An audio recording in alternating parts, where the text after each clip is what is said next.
Hello friends. American businessman और author Robert Kiyosaki अपनी book cash flow quadrant में बताते हैं कि दुनिया में 4 तरह के लोग होते हैं। ये हैं ई, एस, बी और आई। यहाँ पर ई का मतलब है एम्प्लॉय, एस यानी सेल्फ एम्प्लॉयड या स्मॉल बिजनेस ओनर, बी का मतलब है बिग बिजनेस ओनर, वहीं आई का मतलब है इन्वेस्टर्स। हम में से हर कोई इन 4 में से कोई एक है। हमारी लाइफ में पैसा, टाइम और पावर इसी पर डिपेंड करता है कि हम इनमें से क्या हैं। यहाँ पर ई यानी एम्प्लॉय, एस यानी सेल्फ एम्प्लॉयड एक क्वाड्रेंट में है, जबकि बी यानी बिजनेस ओनर्स और आई यानी इन्वेस्टर्स दूसरे क्वाड्रेंट में है। तो चलिए दोस्तों, इस टॉपिक पर बात करते हैं। ये वीडियो आपको बहुत इंटरेस्टिंग लगने वाला है, इसलिए वीडियो को पूरा देखें। साथ ही अगर आप शेयर मार्केट में पैसा इन्वेस्ट करना चाहते हैं और अभी तक आपके पास डीमैट अकाउंट नहीं है या बहुत ज्यादा ब्रोकरेज से परेशान हैं, तो देश के सबसे अच्छे, बड़े और भरोसेमंद ब्रोकरेज फर्म ज़ीरोधा अपस्टॉक्स और एंजल ब्रोकिंग का लिंक इस वीडियो के डिस्क्रिप्शन में है। आज ही अपना डीमैट अकाउंट ओपन करें, जहां पर आपका ब्रोकरेज मैक्सिमम 20 रुपए लगेगा। इतनी चीपेस्ट ब्रोकरेज रेट और सेफ्टी और कहीं नहीं मिलेगी। तो चलिए स्टार्ट करते हैं। गरीब और मिडिल क्लास के लोग अपने लिए सबसे पहले लग्जरी चीजें खरीदते हैं, जैसे कि महंगे मोबाइल, महंगी कार, जूते, घड़ी एटसेट्रा। और क्योंकि ऐसे लोगों के पास मोस्टली पैसा होता नहीं है, क्योंकि ये सब पैसा खर्च कर देते हैं, इसलिए वो इस तरह की चीजें लोन पर खरीदते हैं। आजकल मोस्टली लोगों के पास क्रेडिट कार्ड होता है। कभी आपने गौर किया है कि क्रेडिट कार्ड कंपनी आपको फ्री में एडवांस पैसा खर्च करने को क्यों देती है? क्योंकि ये कंपनियां इसी मौके में रहती हैं कि कब आप उनका पेमेंट टाइम पर ना दें और वो आप पर भारी पेनल्टी लगाएं। मोस्टली लोग क्रेडिट कार्ड पर दिखावे की चीजें खरीदते हैं, जबकि अमीर लोग सबसे पहले खुद के लिए एसेट बनाते हैं, फिर लग्जरी की चीजें खरीदते हैं। लेकिन मोस्टली लोगों के साथ ये प्रॉब्लम होती है कि वो एसेट्स बनाए कैसे। तो इसे समझने के लिए हमें रॉबर्ट कियोसाकी के ESBI के फॉर्मूले को समझना चाहिए। दोस्तों, सबसे पहले बात करते हैं ई यानी कि एम्प्लॉय की। आप दुनिया में जितने लोग देखते हैं, उनमें से मोस्टली लोग आपको इसी कैटेगरी वाले मिलेंगे, और ये लोग अपने आप को बहुत सिक्योर समझते हैं। साथ ही इनको हर चीज में सिक्योरिटी चाहिए होती है, चाहे वो जॉब हो या रिटायरमेंट। इनको लगता है कि लाइफ में रेगुलर सेम अमाउंट में मिलने वाली सैलरी से उनके पास कभी पैसों की कमी नहीं होगी, जबकि रियल लाइफ में इन लोगों की सैलरी कितनी भी ज्यादा हो जाए, पैसे की तंगी हमेशा रहती है। दोस्तों, जॉब के कॉन्सेप्ट में 2 सबसे बड़ी प्रॉब्लम होती है। पहली ये कि जॉब में लोग अपने टाइम के बदले में पैसे कमाते हैं। जिस दिन ये काम करना बंद कर देंगे, इनके पास पैसे भी आना बंद हो जाएगा। दूसरी प्रॉब्लम ये है कि जॉब में आपकी आमदनी लिमिटेड होती है, जो कि अमीर बनने के सबसे इम्पोर्टेंट रूल के खिलाफ है, जो कहता है कि आपकी आमदनी कभी लिमिटेड नहीं होनी चाहिए। अब बात करते हैं दूसरी तरह के लोगों की, एस यानी सेल्फ एम्प्लॉयड या स्मॉल बिजनेस ओनर्स के बारे में। ये वो लोग होते हैं जो जॉब नहीं करते, खुद का बॉस बनना चाहते हैं, जैसे कोई दुकान खोल लेते हैं, या फिर कुछ प्रोफेशनल काम करने वाले लोग जैसे कि lawyer, doctor, engineer etcetera.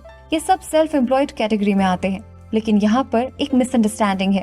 Mostly self employed खुद को बिजनेसमैन समझते हैं, जबकि रियल में वो खुद भी एक एम्प्लॉय की तरह जॉब ही कर रहे हैं। बस अंतर ये है कि वो ये एक ऐसी जॉब में है जो उन्होंने खुद को दी है। सेल्फ एम्प्लॉयड लोगों की ये सोच होती है कि वो अपने काम में बहुत अच्छे होते हैं, इसलिए वो अपना सारा काम खुद ही करते हैं। ये लोग सोचते हैं कि ये बिजनेसमैन है, लेकिन इनकी हालत सैलरी पर काम करने वाले लोगों से बुरी होती है, क्योंकि इनके काम करने का टाइम फिक्स नहीं होता है। साथ ही ये लोग अगर अपने काम में बहुत ज्यादा सक्सेसफुल हो जाएं और बहुत सा पैसा भी कमा लें, तो भी ये उसको एंजॉय नहीं कर पाते हैं, क्योंकि ये जितने ज्यादा सक्सेसफुल होते हैं, उतना ही ज्यादा काम का बोझ इन पर आता जाता है। जैसे मान लीजिए एक परचूनी की दुकान पर सबसे ज्यादा भीड़ फेस्टिवल के टाइम रहती है, इसलिए जो दुकान का ओनर है वो उस टाइम सबसे ज्यादा बिजी रहेगा, साथ ही अपने फैमिली के साथ फेस्टिवल को एंजॉय भी नहीं कर पाएगा। इस तरह के लोगों की सबसे बड़ी प्रॉब्लम ये होती है कि ये किसी पर ट्रस्ट नहीं करते हैं और सारे काम खुद ही करने की कोशिश करते हैं। इसलिए ये लोग उस टाइम भी काम में लगे रहते हैं जब पूरी दुनिया एंजॉय कर रही होती है। अब बात करते हैं आई यानी इन्वेस्टर्स की। इन्वेस्टर्स वो लोग होते हैं जो अपना पैसा किसी बिजनेस में लगाते हैं। इन लोगों के लिए इनका पैसा काम करता है। इसे इस तरह से समझ सकते हैं, मान लें आपने किसी कंपनी के शेयर खरीद लिए, तो जैसे जैसे कंपनी ग्रो करती है, आपका पैसा भी ग्रो करता है। और अगर कंपनी डिविडेंड देती है तो आपकी रेगुलर इनकम भी होती है। लेकिन इन्वेस्टर बनने के लिए पैसे की जरूरत होती है, इसलिए अगर आपको इन्वेस्टर बनना है तो आपको 3 स्टेप फॉलो करने होंगे जो इस तरह से हैं। Number 1 income, number 2 saving, number 3 investing. साथ ही इन्वेस्टर बनने के लिए आपको इस फील्ड की नॉलेज होना भी बहुत ज्यादा जरूरी है। अगली और लास्ट कैटेगरी है बी यानी बिजनेस ओनर की। दोस्तों यहाँ बहुत सारे लोगों को कंफ्यूजन है। जो लोग सेल्फ एम्प्लॉयड हैं उन्हें लगता है कि वो भी बिजनेस कर रहे हैं। यहाँ आप ये बात बिल्कुल क्लियर कर लें कि अगर आपके बिजनेस में आपकी जरूरत ना पड़े तो ही आप इस कैटेगरी में आते हैं। ये लोग वही काम खुद करते हैं जो ये किसी दूसरे से नहीं करवा पाते हैं। बाकी इनका काम ज्यादा से ज्यादा दूसरे लोग करते हैं। बिजनेस किस तरह से काम करता है इसे आप डी मार्ट के एग्जाम्पल से समझ सकते हैं। डी मार्ट के पूरे देश में स्टोर्स हैं, लेकिन वहाँ सब कुछ बहुत ही सिस्टमैटिक मैनर में होता है। अगर देखा जाए तो डी मार्ट भी एक ग्रोसरी स्टोर ही तो है, लेकिन उसे इस तरह से प्लान किया गया है कि सब काम ऑटोमेटिक होता है। अब अगर डी मार्ट के ओनर राधा कृष्ण दामानी 6 महीने या 1 साल के लिए कहीं छुट्टियों पर चले जाएं, तो डी मार्ट के बिजनेस पर कोई असर नहीं पड़ेगा। तो दोस्तों अगर आपको जानना है कि आप बिजनेस पर्सन या फिर सेल्फ एम्प्लॉयड हैं, तो अपने आप से ये क्वेश्चन पूछें। अगर आप अपने काम को 6 महीने के लिए छोड़ दें तो आपके काम पर किसी भी तरह का फर्क नहीं पड़े, बल्कि ये ग्रोथ भी करे। ये जरूरी नहीं है कि बिजनेस करने के लिए बड़ी कंपनी की जरूरत होती है। इसे आप अपने आसपास लोकल मार्केट में भी देख सकते हैं। यहाँ ऐसे बहुत सारे लोग होते हैं जो अपना खुद का बिजनेस मॉडल बनाते हैं। दोस्तों आपको पता है कुछ रिसर्च के अनुसार 100 में से केवल 5 बिजनेस ही सक्सेसफुल हो पाते हैं। बिजनेस फेल होने का सबसे बड़ा कारण ये है कि ज्यादातर लोग बिजनेस चलाना ही नहीं जानते हैं।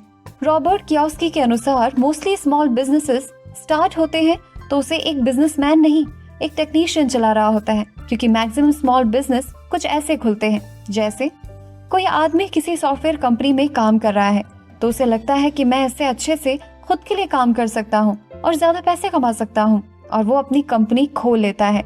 इसी तरह से हर साल बहुत सारे लोग जहाँ काम कर रहे हैं उस जॉब को छोड़कर खुद का काम शुरू कर देते हैं। जैसे कोई शोरूम खोल लेगा तो कोई सॉफ्टवेयर कंपनी। उन्हें लगता है कि वो टेक्निकल काम जानते हैं, इसलिए वो एक बिजनेस भी चला सकते हैं, जबकि वो बिजनेस पर्सन बनने की बजाय सेल्फ एम्प्लॉयड बन जाते हैं। किसी भी टेक्निकल काम का बिजनेस से कोई लेना देना नहीं होता है। जैसे मुकेश अंबानी की बहुत सारी कंपनियां हैं, तो क्या उन्हें उन कंपनियों के सारे टेक्निकल काम आते हैं? टाटा ग्रुप इस देश में सुई से लेकर एयरक्राफ्ट तक बनाता है, तो क्या रतन टाटा या उनके पहले जो ओनर थे उन्हें सारे टेक्निकल काम आते हैं? दोस्तों कोई बिजनेस एक रियल बिजनेस तब बनता है जब आपने अपने को उस सिस्टम से बाहर निकाल लिया है। अगर आपका बिजनेस आपके बिना नहीं चल सकता है तो वो बिजनेस नहीं है, आप सिर्फ सेल्फ एम्प्लॉयड हैं। लेकिन मैक्सिमम बिजनेस इस एटीट्यूड के साथ खुलते हैं कि हमें एक टेक्निकल काम आता है, और जबकि उस टेक्निकल काम का उस बिजनेस से कोई लेना देना नहीं है। दुनिया की सबसे बड़ी कंपनियों में से एक एप्पल के फाउंडर स्टीव जॉब्स ना तो कोई प्रोग्रामर थे ना ही कोई सॉफ्टवेयर इंजीनियर, फिर भी उन्होंने इतनी बड़ी कंपनी खड़ी की। स्टीव जॉब्स ने भले ही किसी नई चीज का आविष्कार नहीं किया हो, पर उन्होंने अपने आसपास पहले से मौजूद चीजों को ऐसा रूप दिया कि सब चीजें ही बदल गईं। उनकी मौत से एक दिन पहले ही एप्पल ने अपना नया आईफोन 4S बाजार में उतारा था। इसी तरह की कहानी बिल गेट्स की है। दोस्तों अगर आप भी बिजनेसमैन बनना चाहते हैं तो सबसे पहले अपने काम को डिवाइड करें और केवल वो ही काम करें जिसे आपके अलावा कोई और नहीं कर सकता है। बाकी कामों के लिए लोगों को जॉब पर रख लें। आपकी सोच हमेशा ये होनी चाहिए कि मैं अपने को काम से कैसे बाहर कर सकता हूँ, ताकि काम आपके ना होने पर भी चल सके। साथ ही अगर आप एक से ज्यादा कंपनी के ब्रांच खोलना चाहते हैं तो सब जगह तो आप खुद रह नहीं सकते, इसलिए आपको ऐसा सिस्टम बनाना होगा जिससे काम अपने आप होता रहे और आपको पैसा मिलता रहे। अगर आपको लगता है कि बड़ा बिजनेस बिना पैसे के किस तरह से खड़ा हो सकता है, तो दोस्तों आज के टाइम में ऐसे कई छोटे काम हैं जो आप ऑनलाइन शुरू कर सकते हैं। जैसे आप YouTube चैनल या वेबसाइट शुरू कर सकते हैं। इस तरह से आप कुछ देर काम करते हैं और आपकी इनकम 24 घंटे चलती है। तो दोस्तों बाकी की बातें टू बी कंटिन्यूड। ये बातें मैंने आपको कैश फ्लो क्वाड्रेंट बुक से बताई है, जो डिटेल में सिखाती है कि हम अपने बजट को कैसे मैनेज कर सकते हैं, वो भी लाइफ को एंजॉय करके। सो आप ये सारी बातें सीखना चाहते हो तो डिस्क्रिप्शन में जाकर बुक खरीद सकते हो, और अगर आप इसी बुक पर अगला पार्ट देखना चाहते हैं तो मुझे कमेंट करके जरूर बताएं। दोस्तों वीडियो पसंद आया तो लाइक का बटन जरूर दबा दें, और हमसे जुड़ने के लिए एफर्टलेस जीके को इंस्टाग्राम पर फॉलो जरूर करें, और ऐसे ही काम की बातों के लिए चैनल को सब्सक्राइब करें। साथ ही साथ डिस्क्रिप्शन में दिए लिंक से ज़ीरोधा ऐप स्टॉक से अपना डीमैट अकाउंट ओपन करना ना भूलें।